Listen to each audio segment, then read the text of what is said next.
bus was giving some visitors a tour of the island of Soda.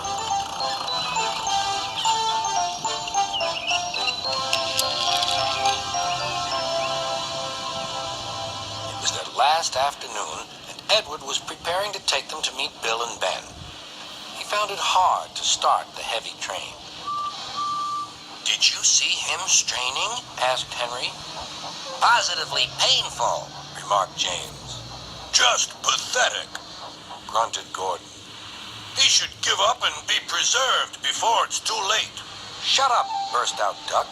"You're all jealous. Edward's better than any of you." "You're right, Duck," said Boko. "Edward's old, but he'll surprise us all." "I've done it. We're off." "I've done it. We're off," said Edward, as he finally puffed out of the station.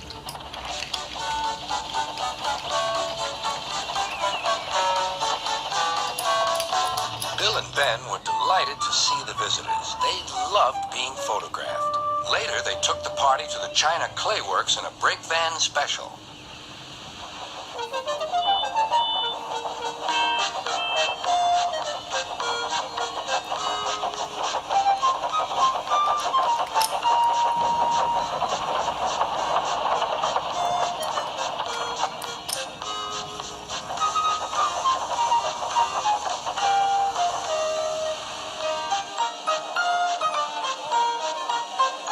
Everyone had a splendid time, and the visitors were most impressed.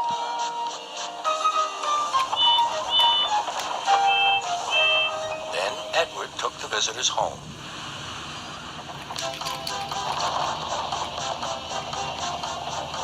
On the way, the weather changed. Wind and rain buffeted Edward. His sanding gear failed, and his firemen rode in front, dropping sand on the rails by hand. Suddenly, Edward's wheels slipped fiercely, and with a shrieking crack, something broke.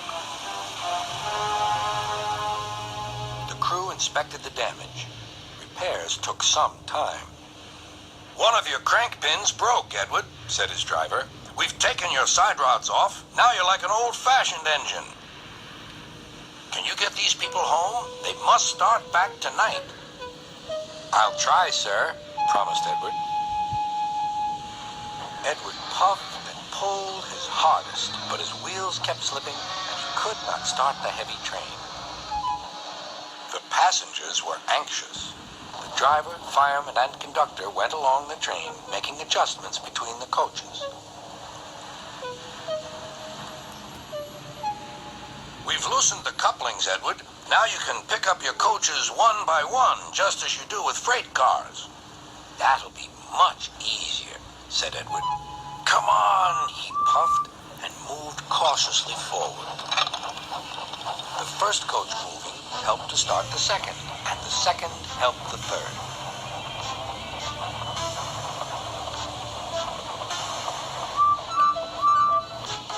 "I've done it! I've done it!" puffed Edward.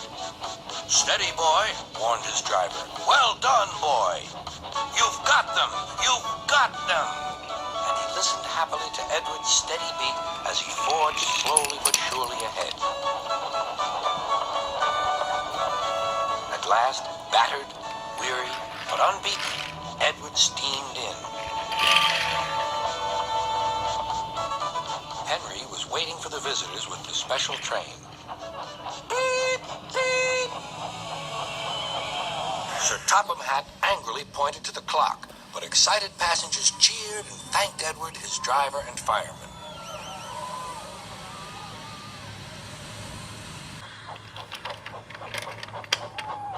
Duck and Boko saw to it that Edward was left in peace.